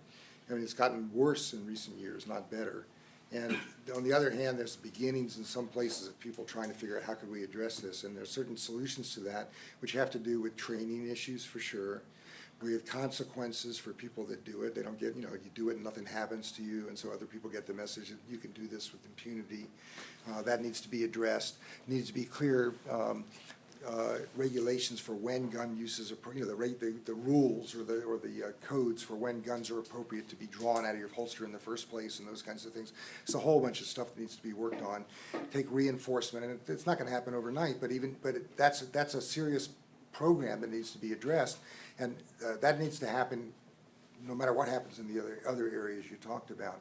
And I think the same thing is happening in other places. The issue of these mass shootings, I don't know if that's your domestic violence, domestic terrorism situation, but where somebody goes into a school and stuff, that has to do with what my friend here was talking about, which is, to what extent do you have military assault type weapons that keep shooting when you pull the trigger, big clips that hold thousands of, lots of bullets, not thousands, but lots of bullets that make it easy to keep shooting when, rather than having to stop and reload when somebody might tackle you or something. So there's a whole bunch of stuff that would address that that's, different. The issue of who has guns and sort of regulation about that sort of issue. The issue that has to do with partner violence and in neighborhoods and so forth, and that has to do mainly with handguns. There's not a lot of people being shot with at least that I'm aware of, with rifles in most of those situations. So the question is, how accessible are those things? Who has them?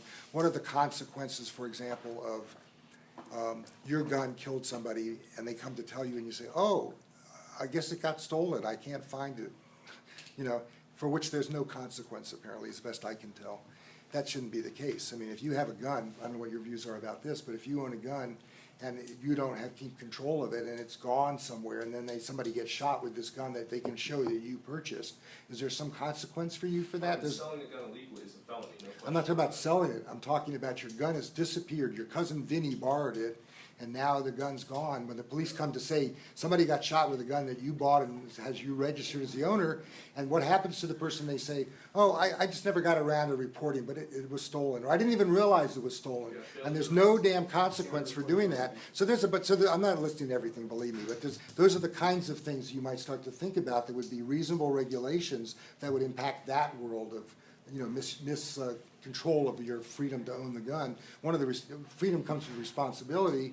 You're going to own something that's lethal. You ought to have some expectation that you're going to control this lethal thing in some way. You gave the example of trigger guards, but whatever it is, but that there's probably a long list of things we could think about that would be reasonable regulations that wouldn't stop you from using the gun in any reasonable way you wanted to use it, but you'd be responsible for that gun and face a consequence if you were not responsible about it. Right now, there's virtually no consequence for failure to report it lost is a crime. I'm not sure where it falls between misdemeanor and felony. I'm going to tell you that you won't find a case in the state of California, because I looked into this issue, not a case in the state of California of a person who has had their gun used to hurt somebody or kill somebody who's been sentenced, has spent a moment in jail over that issue. I think the problem is it's pretty difficult to prove that has occurred, that you can't really prove when someone lost a gun. If you're insinuating that something like dubious took place there, that they potentially gave a gun to somebody in exchange for something else. I'm going to say if you have a gun, it's a lethal enough thing that you own. And we do this with cars and stuff.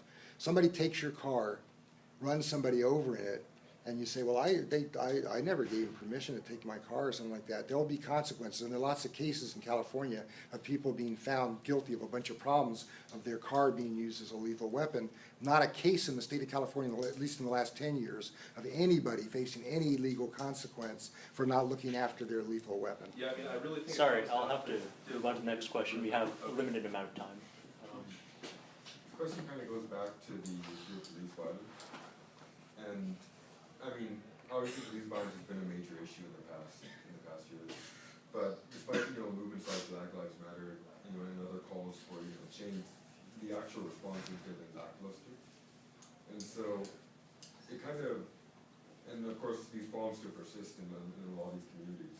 And so the question really becomes, if calls for change have failed, what should the response of these communities be in the meantime? Should they just continue trying, just use the democratic process to change, or should they go, take some other means to protect themselves? What's the alternative to?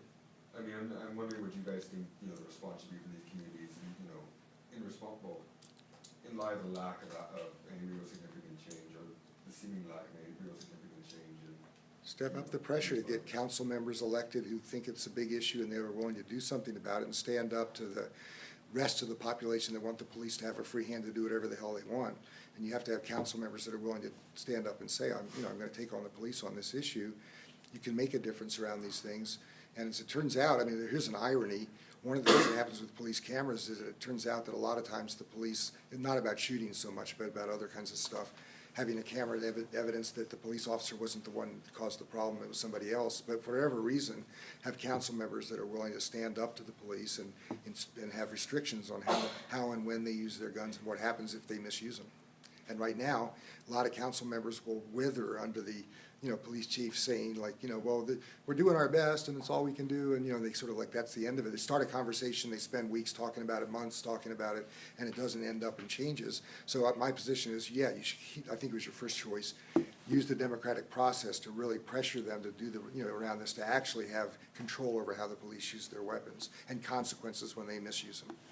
Can I make a comment on that? Go ahead.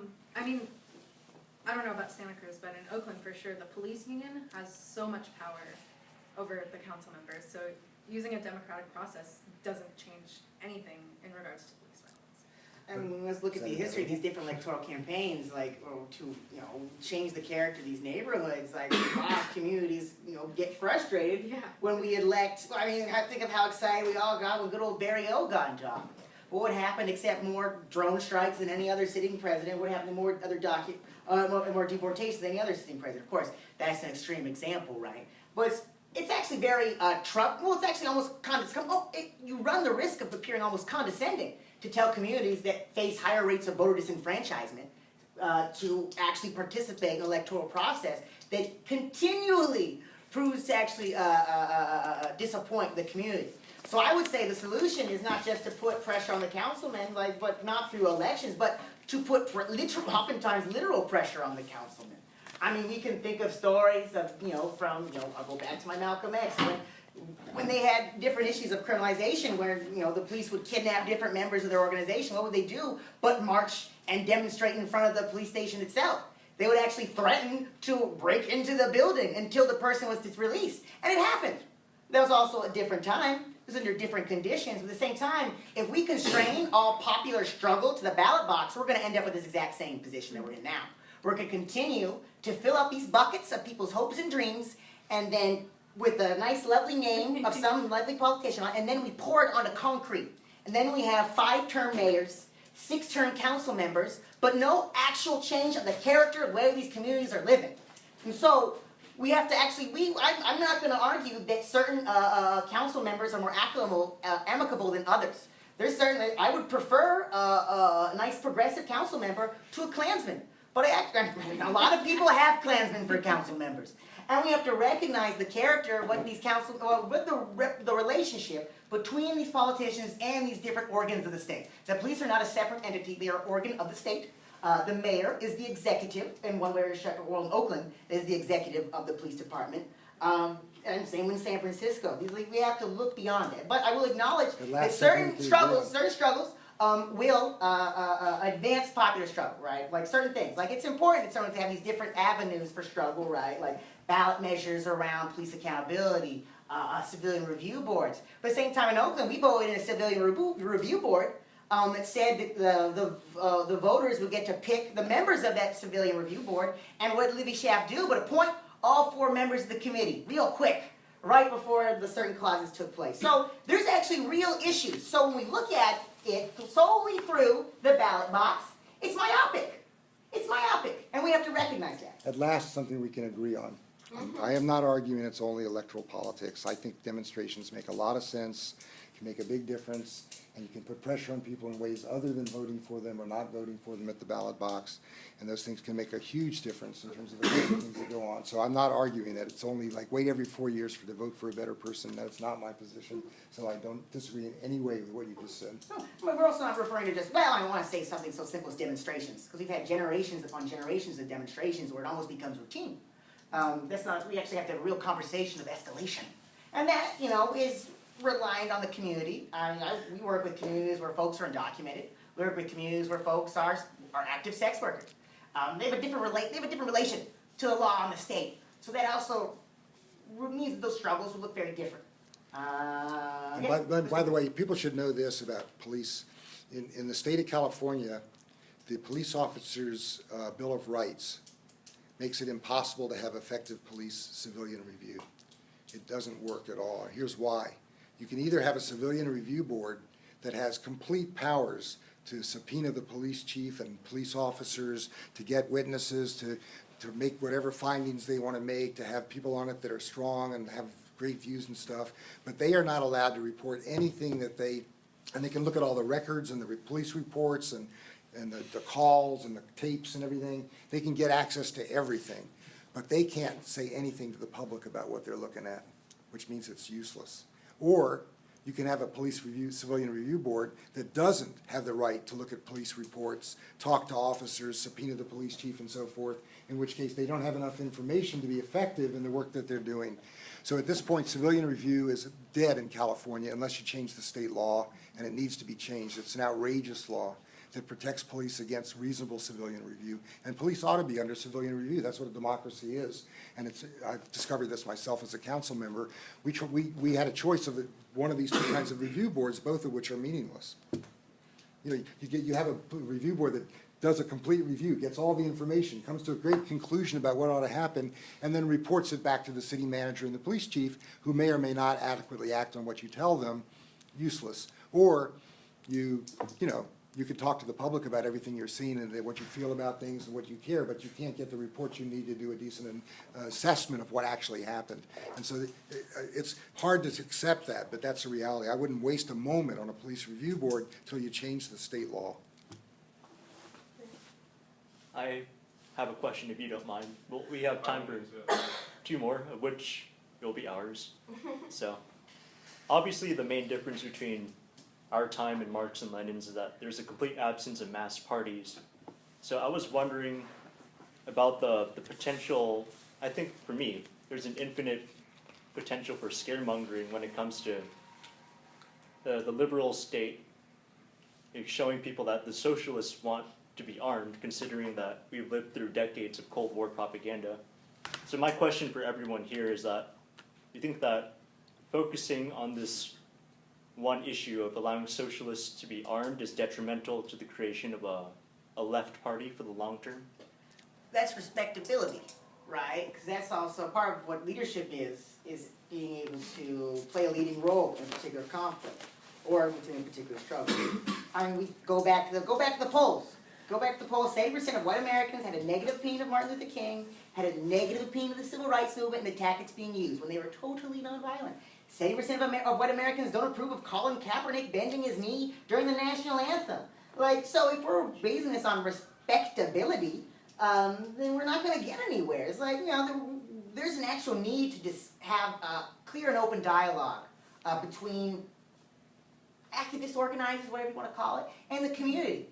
I've been involved in struggles where people from pass all different types of rumors about the most liberal progressive folks. About it. If you have actual links in communities with the communities that you organize with and work with, they know that you're not crazy.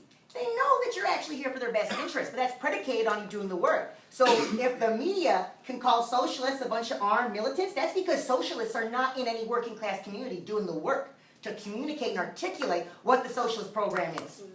And so if they can only demonize us if we're not doing our jobs. Let me tell you a quick story. In the 1972, the U.S. bombed Hanoi and mined Haiphong Harbor, which is by Hanoi. And we organized a huge demonstration that was going to shut down Highway 280, 101, and 82, where they all come together there, right around Moffett Field. We actually had organizations with commitments to bring 150,000 people to that demonstration.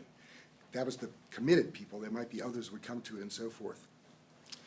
The night before the demonstration, the Revolutionary Communist Party out of the Bay Area announced they were coming to the demonstration too, and they were coming armed. And nobody showed up at the demonstration. Everybody said, fuck it, I'm not going someplace where there's going to be a shootout between the police and the RCP. Now, I was part of a little contingent of 400 people from Santa Cruz that went to Alameda Island to create a diversion to draw off the tax squads away from this major demonstration.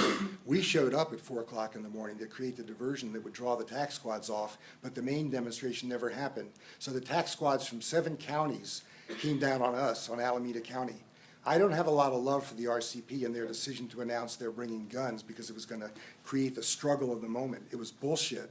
And ultimately, an unarmed, an active demonstration shutting down those highways because of the major conflict that was going on would have had a real major impact on that war effort and the things going on. The war didn't stop for another 3 years after that. It could have really been a dramatic change in things, but they destroyed that by their threat that they were bringing guns. I think the American public, and I'm not talking about the conservatives or the polls that show you, I'm talking about anti-war activist leftists don't want to be involved if they think it's going to be involving a shootout at this point, because they perceive correctly we're not at that point in a struggle where we're ready for armed struggle. We are so far, it's a joke. I can't use a stronger word, a joke to think that we're going to be involved in an armed struggle with the state at this point. We don't have we are such a pimple in the body politic. We have such an inability to articulate anything, not just in working class communities, but anywhere that represents the vast majority of American people, to think that somehow we're going to take a stand with armed stand to defend the working people of America. It's like you have to be living on some other planet than I am to think we're at that moment.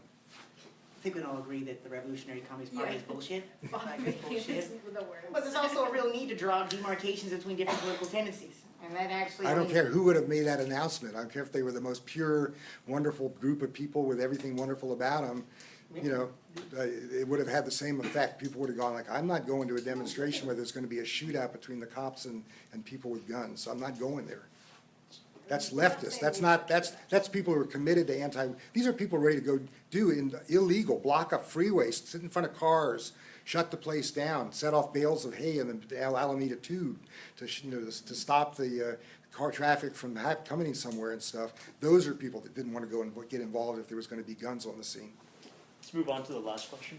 Yeah, so I thought it was interesting that one point about the police that you guys agree with. So, I mean, I definitely think there's a place for the police in society as far as, serving out warrants and stuff like that, sort of like the bailiff's job in a court. But as opposed to, the day-to-day crime deterrent, patrolling neighborhoods, your guys' types of neighborhoods. I think that some communities in Honduras, and I know you're all going to hate me when I say this, and I've seen pretty, alarming amounts of success with these types of programs concerning police privatization, have shown that when you put the police, not on the city council's payroll, directly on the payroll of the people at the neighborhoods that they're patrolling, I'm talking about private security here, you get results that, don't involve in, hidden body camera shootings outside of the view of the public. You get the types of accountability that sounds like everyone here wants from the police. So, I mean, maybe that's something that people should be seriously considering as a way to bring down gun violence. You privatize the police force, the force that patrols your neighborhood, your security. You can decide what they're armed with. You get to determine, what their uniform will be, how they're supposed to conduct themselves. And you can fire them without having to go through, a maelstrom of political stuff. Just a thought. I disagree with the privatization of the police force. I feel like when public goods become privatized, they tend to suck. I mean, look at this lovely university. It cost me $130K to go here, still paying it off. But I mean, I think you bring up a very important point about the community control of the police. And I think that also would necessitate, one, it's a very different situation. And we have to think about really what is the character of a police force under the society. We have to remember that due to U.S. intervention, most Latin American countries actually have military police. They don't have civilian police, so it's actually or civil police. So it's a very different relation. I mean, in Chiapas, a lot of the communities over there, especially in the autonomous zones, have had great success with community police patrols. They'll just train each other, and they form and they police themselves. They don't well, of course, the government doesn't care to build roads or bring water to their areas, but they also will arm militant groups to disrupt them and invite developers in. Much more intense situation, but it actually speaks to the nature of the police and the people. The police are an outside force. Of course, it's going to be an antagonistic relationship between invader and the ones being invaded. I disagree with the idea that we can privatize police force. To me, that feels like, I think we used to have privatized police force. We used to have privatized firefighters.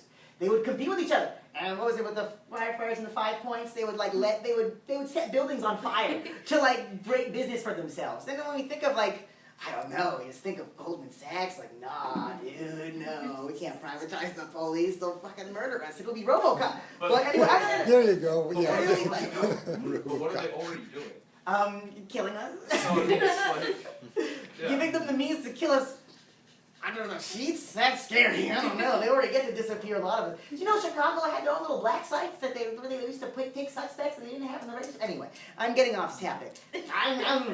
Does anyone else here have a comment on that? Your only hope for dealing with the police is to empower the civilian government that's elected by the people, and you can put pressure on them both by electing the right people and also demonstrations, and I'm talking about a whole wide range of demonstrations. I'm not saying what the limits on them are, that put pressure on that government to control the police, and there's no other alternative to it. We need to do it, there needs to be more of it, and it can work.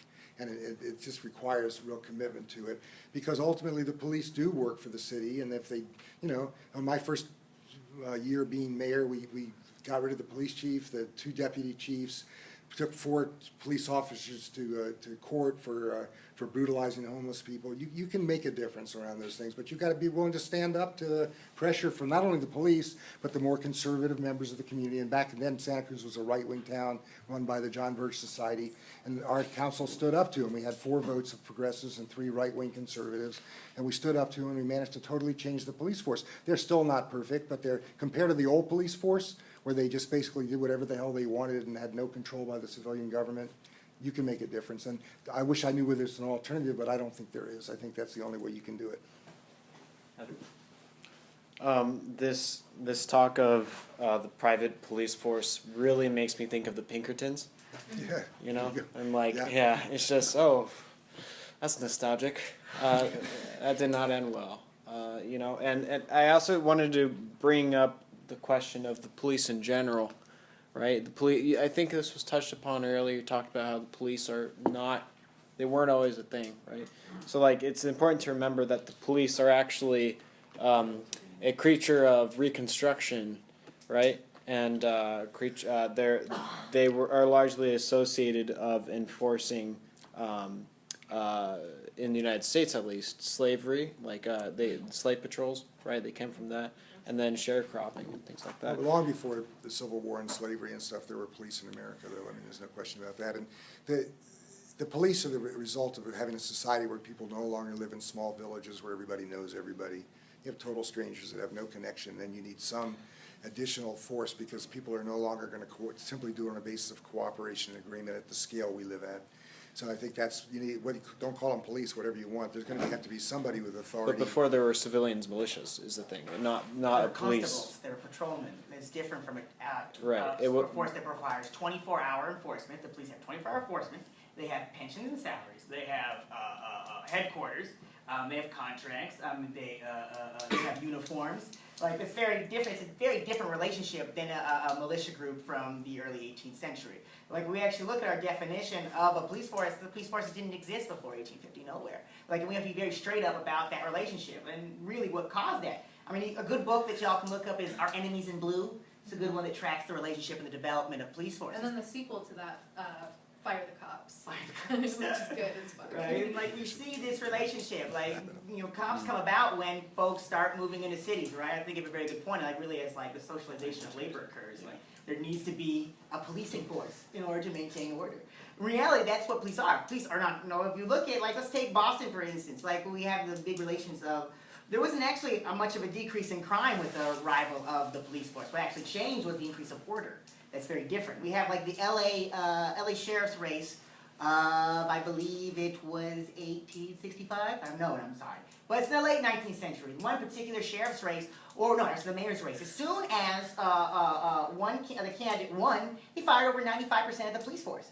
Like why? Because and also the police are actually in control of the elections board at that time. So there's very much an interesting relationship that's always been as the police came about. Like we should be very clear that this particular form of the police is very different, and it also is a very important political tool. For a lot of times, like I said before, like the police, the board of elections is actually underneath the police control in a lot of Eastern Coast cities. But just one example. Right, we've hit the 2-hour mark, so we'll wrap it up here. Thank you everyone for attending, and Thanks most for of all coming. for our panelists for taking the time out of their day to come speak to us. Let's give them a round of applause.